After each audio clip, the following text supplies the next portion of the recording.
APJ Abdul Kalam இருமொழி கொள்கையில படிச்சாரா மும்மொழி கொள்கையில படிச்சாரா?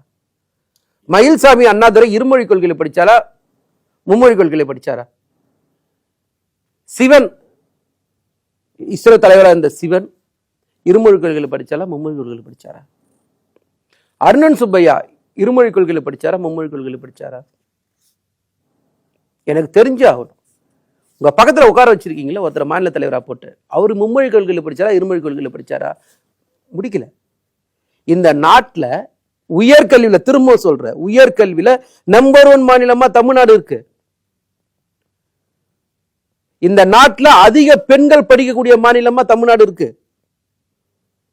இந்த நாட்டுல அதிகப்படியான பெண்கள் வேலைக்கு செல்ற மாநிலமா தமிழ்நாடு இருக்கு.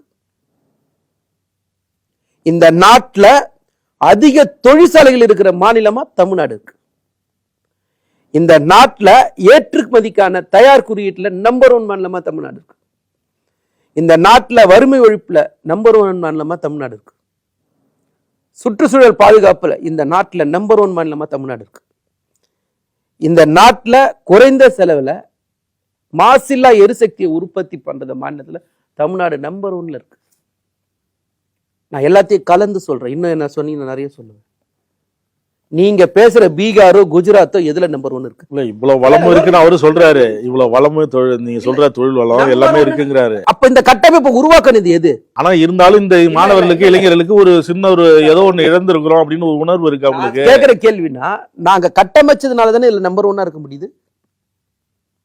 நான் ஒரு படிக்கிற பையன் வச்சுப்போம் சார், 5 சப்ஜெக்ட் எழுதுனா எனக்கு பாஸ்ல வந்துடுறேன் சார். நான் எனக்கு திரும்ப 6வதுன்னு ஒரு சப்ஜெக்ட் கொடுத்தீங்கன்னா எனக்கு கஷ்டமா கஷ்டம் இல்லையா?